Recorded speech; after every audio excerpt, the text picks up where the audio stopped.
Muy buenas tardes a todos, bienvenidos a la Escuela Diocesana de Oración en su edición ya número 168. Aprender a orar orando con los salmos. Tenemos hoy el Salmo 16, el Señor es el lote del justo. Y dice así, nos gusta leerlo siempre: protégeme, Dios mío, que me refugio en ti. Yo digo al Señor, tú eres mi Dios. No hay bien para mí fuera de ti. En los santos que hay en la tierra, varones insignes, pongo toda mi complacencia. Se multiplican las desgracias de quienes van tras dioses extraños. Yo no derramaré sus libaciones con mis manos, ni tomaré sus nombres en mis labios. El Señor es el lote de mi heredad, y mi copa, mi suerte, está en tu mano. Me ha tocado un lote hermoso, me encanta mi heredad. Bendeciré al Señor que me aconseja, hasta de noche me instruye internamente. Tengo siempre presente al Señor, con Él a mi derecha no vacilaré. Por eso se me alegra el corazón, se gozan mis entrañas y mi carne descansa esperanzada. Porque no me abandonarás en la región de los muertos, ni dejarás a tu fiel ver la corrupción. Me enseñarás el sendero de la vida, me saciarás de gozo en tu presencia, de alegría perpetua a tu derecha. Precioso salmo, que es una oración de confianza plena en Dios, que conduce a la alegría y a la vida eterna. Estos serían sus 4 puntos esenciales que ahora don Francisco nos va a explicar seguro. Primero, confianza en Dios como refugio. El salmista pide claramente, protégeme, Dios mío, que me refugio en ti. Reconoce al Señor como su único bien. En segundo, la fidelidad frente a la idolatría. Rechaza a los que siguen a dioses falsos. Su herencia y riqueza verdadera es el Señor. Tercero, alegría de vivir en la presencia de Dios. Dios es su lote, su copa, su suerte, su seguridad. Por eso vive con gozo, porque siente al Señor siempre a su lado. Y finalmente, esperanza en la vida eterna. Dios no dejará en el poder de la muerte ni permitirá que su fiel vea la corrupción. El Señor le mostrará el camino de la vida, la plenitud de alegría y el gozo eterno a su derecha. Así el Salmo 15 es como una confesión de fe en Dios como único bien, como única herencia y seguridad, y que anticipa la esperanza en la resurrección. Escuchamos ahora a don Juan Félix, nuestro profesor bíblico, que nos da las líneas más profundas de este pasaje. Meditamos en esta nueva edición de la Escuela de Oración con nuestro señor arzobispo el Salmo 16, que es una de las más exquisitas composiciones del Salterio. Es una oración de confianza. Se presenta en forma de profesión de fe de todos los fieles, pero el vocabulario, las imágenes y la estructura sugieren la presencia de un sacerdote detrás. En su estructura encontramos, en primer lugar, una antífona introductoria. Protégeme, Dios mío, que me refugio en ti. Sintetiza la temática y la atmósfera de todo el Salmo, la confianza en Dios. Dios custodia a sus fieles, los protege y ellos abandonan a su bondad. A continuación, una primera estrofa contiene la profesión de fe, los versículos del 2 al 6, en 3 fases. En primer lugar, dando el sí a Dios. Yo digo al Señor, tú eres mi Dios, no hay bien para mí fuera de ti. Dios no solo es la fuente del bien y de la alegría, sino que es el mismo bien, la misma alegría. Así, la profesión de fe no es una mera formulación teológica, sino que es siempre una experiencia vital que excluye de la propia existencia otro centro de amor y de adoración que no sea Dios. En la segunda fase de esta profesión de fe tenemos un no a los ídolos, Se multiplican las desgracias de quienes van tras dioses extraños. Yo no derramaré sus libaciones con mis manos, ni tomaré sus nombres en mis labios. La profesión de fe en el único Dios conlleva cerrar la puerta a los ídolos, apartarse de los sacrificios ofrecidos a ellos, de invocar sus nombres. Dios es único y el corazón del hombre solo puede ser para el Dios único.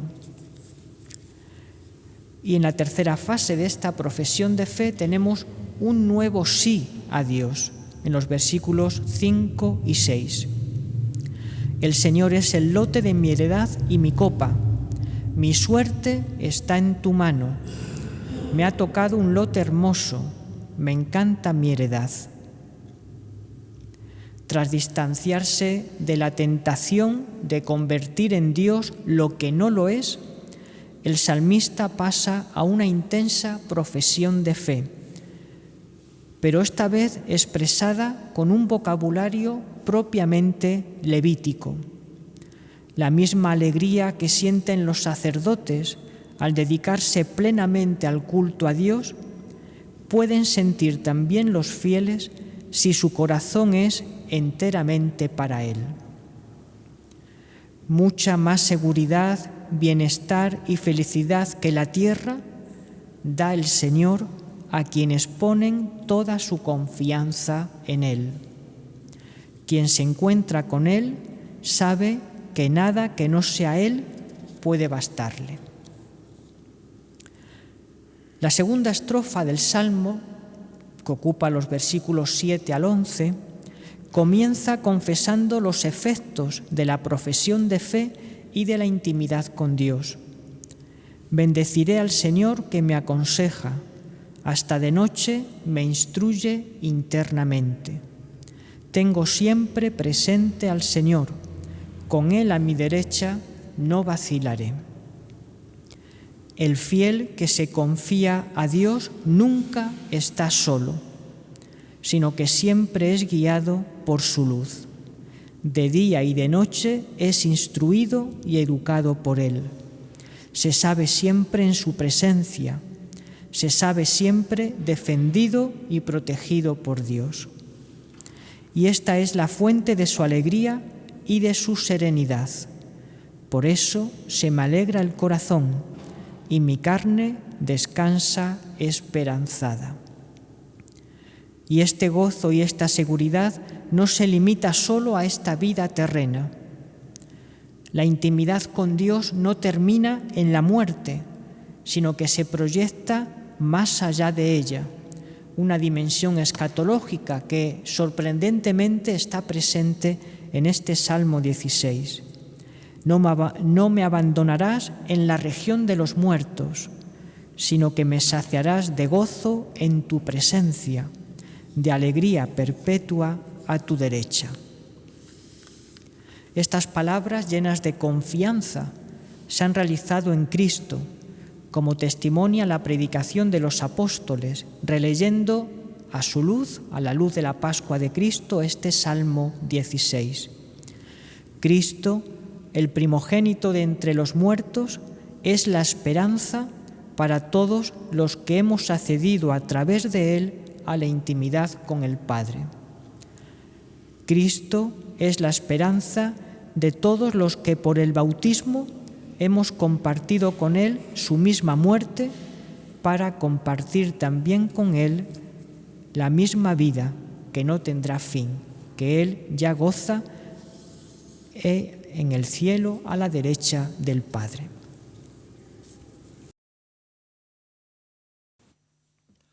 Aprender a orar orando con los salmos es siempre saber que los salmos son palabra de Dios. Yo puedo entusiasmarme con la doctrina sublime de Santa Teresa de Jesús, de Juan de la Cruz, de Edith Stein, de San Bernardo, pero no es palabra de Dios, es palabra humana en sintonía con el Señor. Sin embargo, los salmos es como meterse en ese diálogo trinitario en ese diálogo de amor entre el Padre, el Hijo y el Espíritu Santo a través de esa palabra de Dios que son los salmos. Por eso uno entiende que San Ambrosio, San Agustín hayan dicho que se emocionaban cuando meditaban los salmos. He llorado tantas veces emocionado, ¿no? Y como nosotros tenemos en nuestra escuela diocesana de oración, nuestra escuela de oración, mirando a la Eucaristía, tenemos esta experiencia orante, lo que queremos es tirarnos al agua de la oración, de la intimidad con el Señor. El Salmo 16 es una auténtica gozada. Lo leeré al final, como acaba de hacer también en la presentación el delegado episcopal de espiritualidad, y lo haré al final, pero yo querría como explicar como 3 aspectos que a mí me han llamado la atención de este salmo. He repetido muchas veces que para mí los salmos han sido siempre, me han acompañado en el camino de mi vida de oración, entre otras cosas porque la liturgia de las horas para mí fue como un tesoro cuando yo lo descubrí. Es verdad que hasta el diaconado, cuando nos ordenan de diácono, es cuando, en cierta manera, ya la Iglesia te encomienda que reces todos los días la liturgia de las horas, ¿no? Y yo recordaba ese texto del profeta, cuando encontraba palabras tuyas las devoraba, Señor, tus palabras eran mi gozo y mi alegría. Y eso es lo que hace la Iglesia con los salmos. De hecho, se reza los salmos en todas las misas. No hay ninguna Eucaristía que se prescinda y está mandado que se cante obligatoriamente los domingos. Lo hacemos nosotros aquí, precisamente en nuestra estructura de este año, también llevada, lo que hacemos es el testimonio de hermanos y hermanas nuestras y se canta el salmo. Yo recuerdo que hace unos años, cuando estaba en Valladolid, una chica judía nos pidió allí en el santuario el empezar el proceso para bautizarse. Y yo me acuerdo que en algunos momentos tuve yo alguna entrevista con esta chica judía, ¿no? Ella vivía cerca del templo, cerca del Santo Sepulcro, y hablábamos muchas veces y me decía que yo no entiendo a los católicos porque rezáis los salmos son cantos del pueblo, es como las jotas. La jota no es para ser leída, es para ser cantada, ¿no? Los salmos son cantos del pueblo, cuando estaban con gozo, cuando tenían problemas, cuando tenían sufrimiento, cuando entraban en las batallas. Son expresiones de cómo vive el rey David o Salomón, aunque no lo firmen, pero está detrás toda una relación con Dios que le lleva a pedir perdón cuando tienen experiencias de pecado, o a cantar las alabanzas del Señor cuando triunfan, o a decir qué alegría cuando me dijeron vamos a la casa del Señor, ya están pisando nuestros pies tus umbrales, Jerusalén. El Salmo 16, 15 en la numeración hebrea, el Salmo 16 tiene como 3 claves que a mí me han llamado mucho la atención y es la que voy a comentar con vosotros. Ya el biblista ha hecho una síntesis preciosa, también lo suele hacer siempre el delegado episcopal y luego ayuda mucho los testimonios que veremos después y el cántico de este salmo, ¿no? Lo primero es, el Señor dice así: protégeme, Dios mío, que me refugio en ti. Mirad, el hombre de Dios tiene experiencia de su propia fragilidad. El orante, el contemplativo, nosotros que en esta adoración perpetua nos ponemos una hora delante de Dios, pues descubrimos que el Señor es nuestro refugio. Protégeme, Dios mío, que me refugio en ti. Y esta actitud humilde se mete a Dios en el bolsillo, es decir, en el corazón. Cuando una persona es humilde y se pone delante de Dios con sus pecados, con sus miserias, y le dice al Señor: protégeme, Dios mío. ¿De qué nos tiene que proteger el Señor? Pues de todos los enemigos que nos acechan, de todas las dificultades que tenemos, de todos los problemas que muchas veces nos van en nuestra vida, nos están continuamente buscando la manera de que nos hundamos, ¿no? De que tiremos la toalla, de que no continuemos, de que digamos una y otra vez: ya no puedo más. Por eso la clave de todo orante es: protégeme, Dios mío, me refugio en ti. Ya lo comentamos en algún salmo que la oración es refugio, pero no huida. La vida cristiana es refugio, pero no huida. ¿Qué diferencia hay entre un refugio y una huida? Que la huida en el fondo es no enfrentarse con los problemas. En el fondo no tiene la persona madurez porque no es capaz de asumir los gozos, los sufrimientos, la luz de las esperanzas, la oscuridad. Eso en el fondo sería lo que significa. Y eso sería una huida, huir de la realidad, huir de la vida. Eso no es cristiano. El cristiano es el hombre o la mujer que tiene los pies en el suelo y el corazón en Dios y lo vive todo por Cristo, con Él y en Él. Las alegrías, las penas, las duras y a las maduras. Eso es un seguimiento de Cristo y eso es la vida de oración. Los refugios es otra cosa. Uno va a la montaña, va a Gredos, va a Pirineos, va a una montaña. Y antes, ahora ya no, porque ahora como tenemos los móviles y tenemos cantidad de cosas, sabemos lo que va a haber de tiempo en la montaña, si va a haber una nevada o si va a caer frío, sabemos todas esas realidades, ¿no? Pero antiguamente yo me acuerdo cuando yo iba a los campamentos de Gredos y allí en la laguna había un gran refugio y tendría yo 14, 15 años, no tendría más. Y yo recuerdo cuando yo iba a esos campamentos nos decía el monitor, mira, eso es un refugio. ¿Y en un refugio qué había? Pues había mantas, había fuego, había leña y había también latas con alimentos imperecederos, porque alguna vez sucedía que en la montaña venía una tormenta que no se esperaba y durante 3 o 4 días había que estar de noche y de día allá en el refugio. A lo mejor cuando salía había que salir del refugio con palas porque estaba casi todo inundado, ¿no? Pero no se moría, se superaba la tormenta, se superaba la dificultad.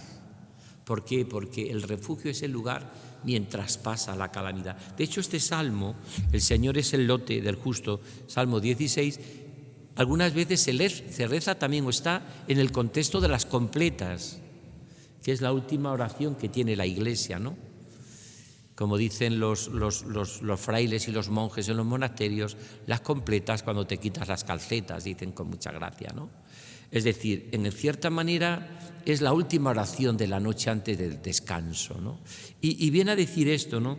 Viene a decir, porque no me abandonarás en la región de los muertos y no dejarás a tu fiel conocer la corrupción. Me enseñarás el sendero de la vida, me saciarás de gozo en tu presencia, de alegría perpetua a tu derecha. Eso es un refugio.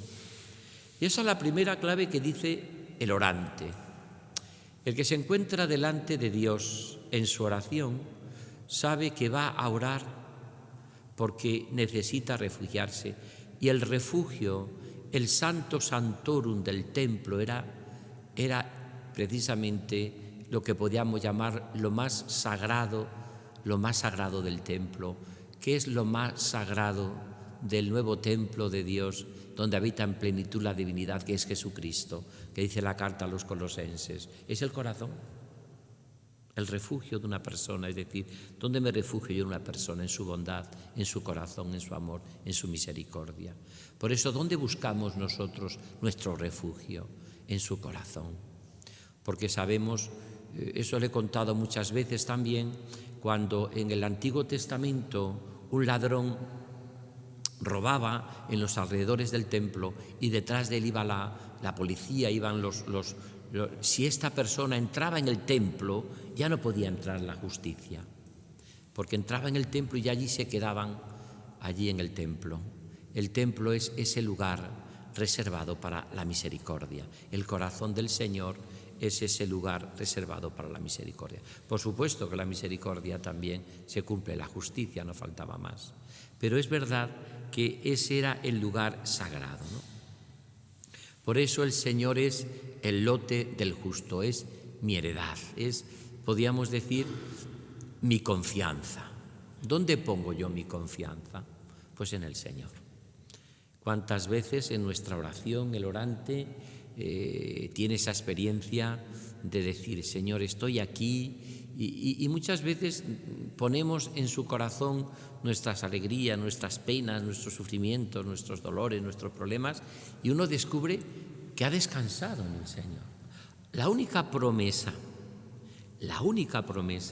que hace el corazón de Jesús, que está en Mateo 11 y que es una especie como de enciclopedia del corazón de Jesús, es: venid a mí todos los que estáis cansados y agobiados, y yo os aliviaré.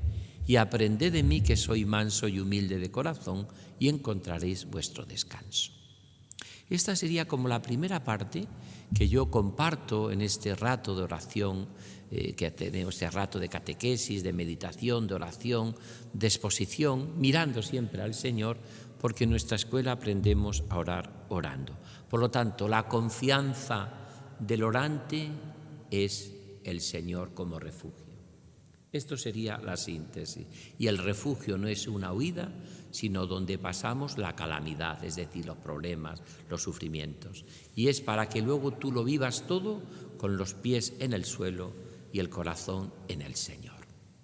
Segundo, que me ha llamado la atención, cuando uno reza, yo con estos salmos he rezado muchísimas veces, todos los días rezo la liturgia de las horas, y por lo menos son 10 o 12 salmos los que rezamos todos los días y los saboreamos, porque a mí me gusta rezarlos y gustarlos. Mirad, otra cosa que me ha llamado la atención, fijaros, y dice el Salmo: no hay bien para mí fuera de ti.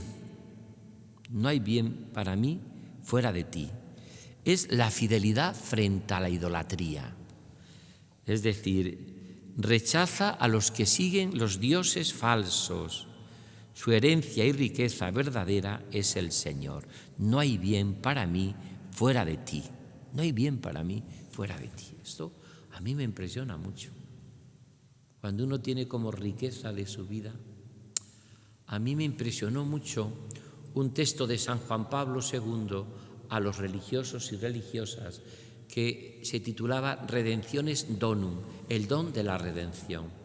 Aunque va dirigido a los religiosos o religiosas, se puede aplicar a todos los cristianos. Y decía San Juan Pablo II, bellísimamente: no puede ser verdaderamente tener a Cristo como riqueza, no puede ser uno pobre evangélicamente si no tiene a Cristo como riqueza.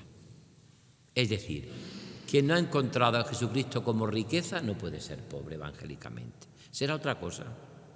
Porque el pobre evangélicamente es el que ha conocido a Jesucristo, que es la riqueza de la vida, lo más grande, que es lo que viene a decir: no hay bien para mí fuera de ti, no hay bien para mí fuera de ti. Rechaza las asechanzas de los ídolos, de las riquezas, de todo aquello que quiere como sucedáneo llenar nuestro corazón. Él no pone el corazón en todo aquello que tiene. No digo que no haya que utilizar a veces las cosas, como dice San Ignacio en sus ejercicios espirituales, hay que utilizar de las cosas tanto en cuanto me ayuden. Pero Él no pone su corazón en las riquezas, ni en los ídolos. No lo pone ahí. Ni envidia a los que le va todo bien. No es ese el sentido, ¿no? No hay bien para mí fuera de ti. No, es el hombre de Dios que vive en la alegría de la presencia de Dios. Y por eso va a repetir mucho los salmos: Dios es el lote de mi heredad, mi copa, mi suerte, mi seguridad. Siempre vivo con la convicción de que el Señor está siempre a mi lado. El Señor está siempre a mi lado. Eso que dicen los santos padres. La recompensa del que siga a Cristo, ¿quién es? ¿Qué es? Pues es el mismo Cristo como recompensa. La recompensa del que siga a Cristo es el mismo Cristo como recompensa. Y eso es la vida eterna. Y eso es la felicidad. Y eso es el gozo de la vida. Y eso es la vida de la gracia. Y eso es la inhabitación trinitaria. Y eso es todo. Eso es todo. La riqueza del que sigue a Cristo es el mismo Cristo como riqueza. La recompensa, eso decían los santos padres, la recompensa del que siga al Señor es el mismo Señor como recompensa, ¿no? Por eso el salmista se vuelve como loco. El salmista tiene como esa actitud un poco, si queréis, de decir, realmente no hay bien para mí fuera de ti. Cuando tú descubras esto, empiezas a vivir sobre todo la madurez fuertemente cristiana. Porque claro, el cristiano, tarde o temprano, más bien temprano, no tarde, se encuentra con la cruz.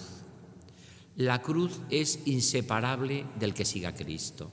Es como la sangre y la herida. Tú te haces una herida y aparece enseguida la sangre. No hay ninguna herida que se haga uno que no aparezca la sangre, más o menos. Si es más profunda o menos profunda, pues el cristiano que se decida a seguir a Cristo aparece siempre en la cruz. Tarde o temprano aparece la cruz, más bien temprano, es decir, es muy difícil que una persona, pero no solamente el cristiano, todo hombre, todo ser humano, todo hombre o mujer. Todos conocemos aquellas famosas novelas que escribía algunos escritores, ¿no? Conocidos, por ejemplo, La vida sale al encuentro, novelas en las cuales se narraba los primeros sufrimientos de un adolescente o de un joven, ¿no? La vida sale al encuentro, era una de esas novelas que se leían de distintos autores, ¿no? Pero en el fondo era esta era la situación de la persona, ¿no? Es decir, cuando uno se dispone a vivir, se dispone a sufrir. No porque uno sea dolorista o porque uno esté obsesionado con el sufrimiento, o lo que es peor a veces, que uno piensa que a Dios le alegra más nuestra vida y goza más nuestra vida viéndonos sufrir. Eso es una mentira. Eso es la mayor tentación que puede tener el hombre de Dios. Eso no es así. ¿Una madre se complace viendo a su hijo sufrir?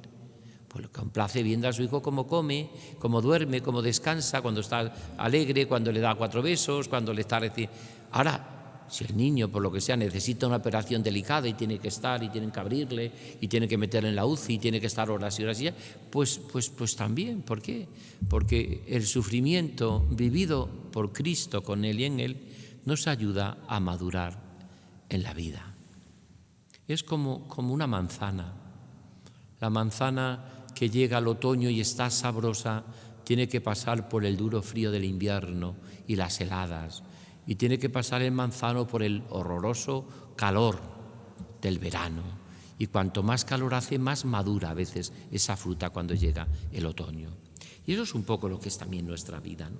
Y de hecho la persona que no experimenta en su vida y no ha vivido el dolor como Dios manda, pues o es un amargado o es un inmaduro. O es un amargado o es un inmaduro. Sin embargo, la persona que vive el sufrimiento por Cristo con Él y en Él, como dice el Salmo, fijaros qué bonito, no hay bien para mí fuera de ti. Eso es una frase que tú puedes repetírsela en tu oración muchas veces, aprender muchas jaculatorias, muchos textos evangélicos, muchas palabras de los salmos. Protégeme, Dios mío, me refugio en ti. Qué bonito, ¿no? No hay para mí bien fuera de ti. Señor Dios nuestro, qué admirable es tu nombre en toda la tierra. Por tu inmensa compasión borra mi culpa, limpia mi pecado, ¿no? En este sentido, yo creo que es reconocer esto, ¿no? Reconocer en nuestra propia vida,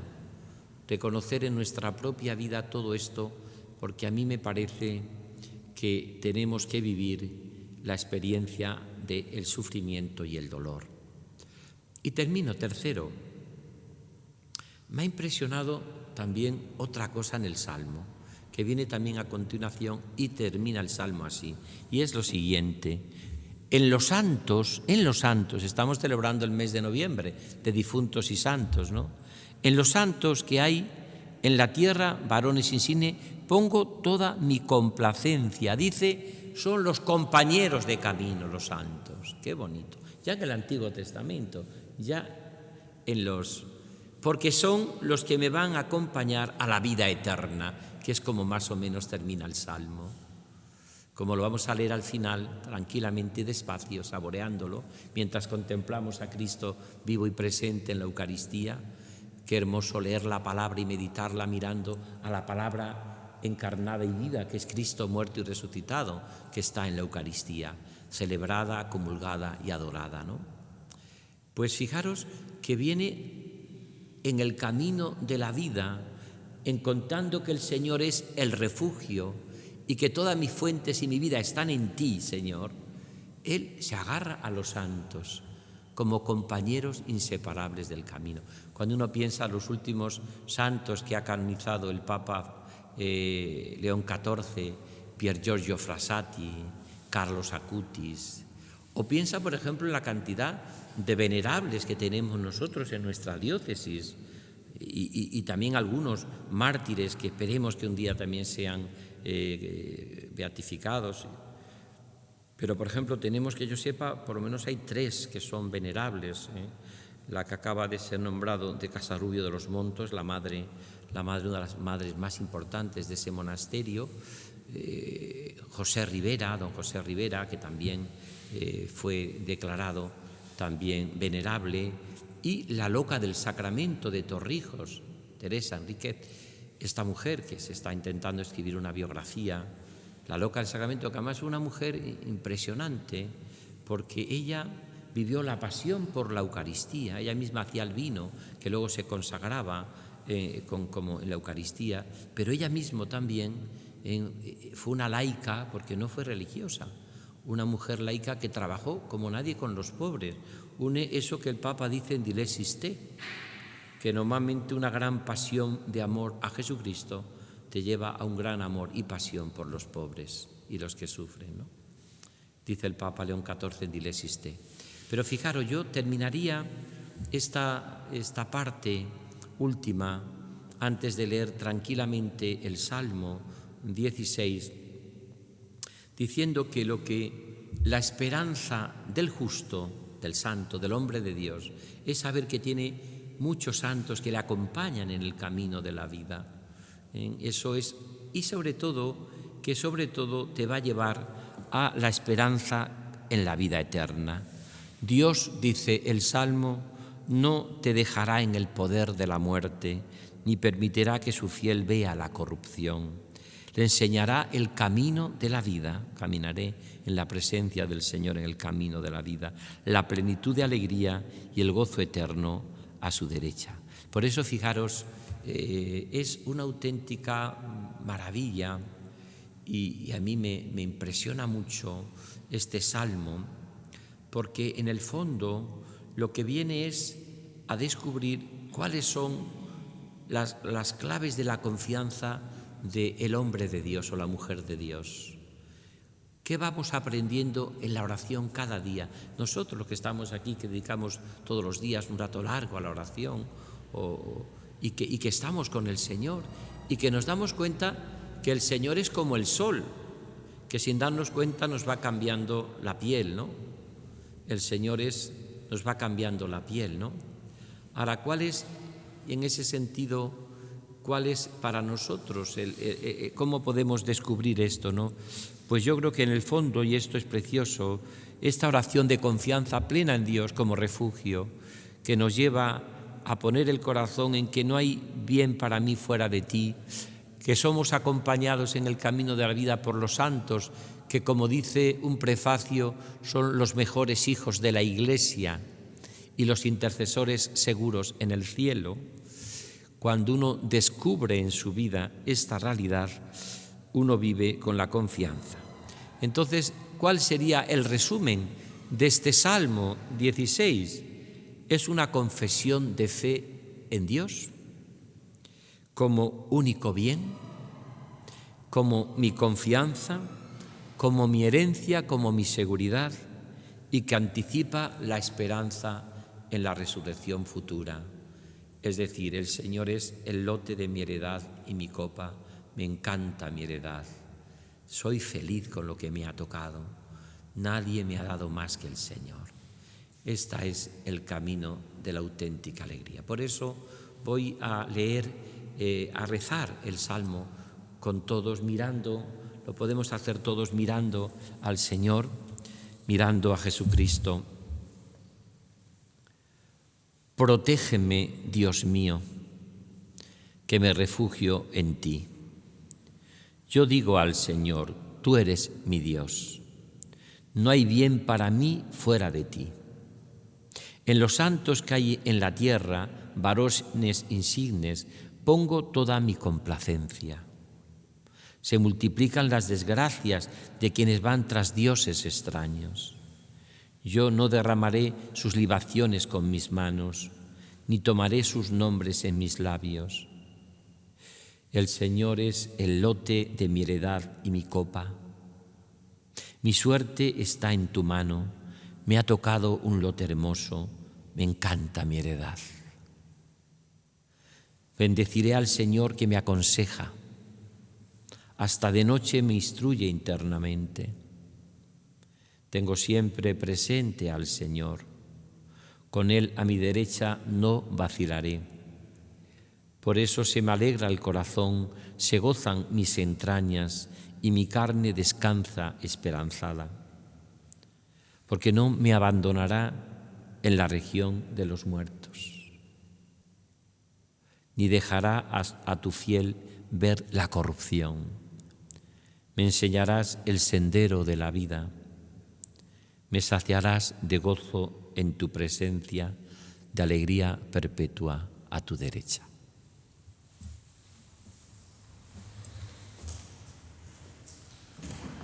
Pues con esta catequesis sencilla y preciosa de nuestro arzobispo, nos ayudan ahora Andrea y María Jesús. Ellas vienen de la parroquia Nuestra Señora de la Asunción de Villafranca de los Caballeros. Ambas son maestras, Andrea además catequista, y tienen una larga experiencia ya de 30 años en el equipo parroquial, allá en su parroquia en Villafranca.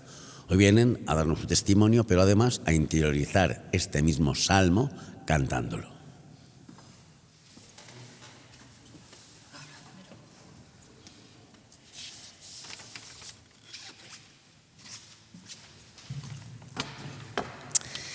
Somos María Jesús y yo, Andrea.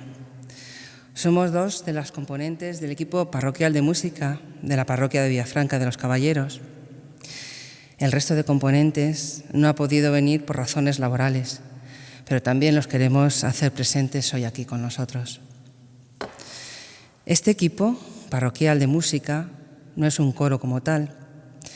El objetivo de nuestro grupo, como el de otros que participan en la vida de nuestra parroquia en diferentes funciones, es participar, animar la liturgia de las celebraciones, haciendo que la asamblea cante y que los cantos respondan a las lecturas de los distintos tiempos litúrgicos, así como a las diferentes celebraciones sacramentales. Nuestra misión es propiciar que estas celebraciones tengan más vida, haciendo que la gente rece también cantando y profundice en la palabra desde el lenguaje musical. En nuestra vida cristiana, que siempre ha bebido de la fuente de la parroquia, hubo un momento muy importante para nosotras y para nuestras vidas. Hubo alguien que nos marcó a todos y que fue el responsable de que descubriéramos a un Dios misericordioso, reconciliador, amoroso, a la par que nos sentíamos interpelados por el Señor y que nos decía: ¿qué sois capaces de dar a los demás? ¿Qué hay de la entrega desinteresada? Eso hizo que nos involucráramos de lleno, niños, jóvenes y adultos, en la vida parroquial de nuestro pueblo. Eso ha hecho posible que hoy aún sigamos y estemos hoy aquí. Esa persona que propició nuestro despertar en la fe fue un sacerdote.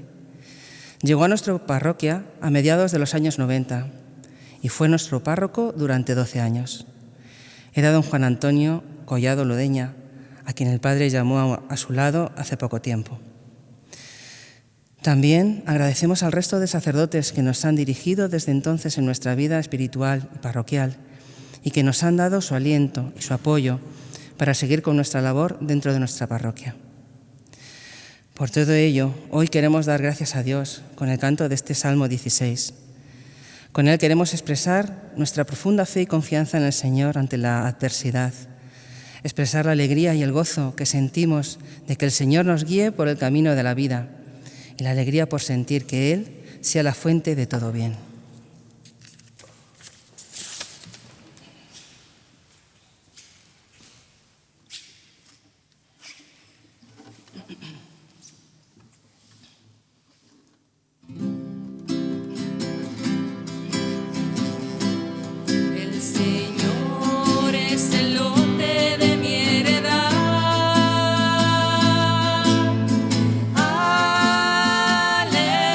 Aleluya.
El testimonio de estas dos hermanas nuestras con sus cantos y su testimonio de cómo ellas a través del canto, de la música, de los salmos, viven esa experiencia profunda de relación con Dios, recordando su nacimiento con este sacerdote, Juan Antonio Collado, que fue además compañero mío de curso, fuimos del mismo curso, y que realmente recordamos como una persona que también utilizaba mucho la música, los salmos, para enseñar a su pueblo, a los catequistas, a los niños a orar. Hemos recordado hoy también con este salmo, el Señor, el lote del justo, el Salmo 16, que tenemos que seguir aprendiendo a orar, orando, y que sin lugar a duda es la palabra de Dios lo que nos ayuda a profundizar en los sentimientos del corazón de Cristo.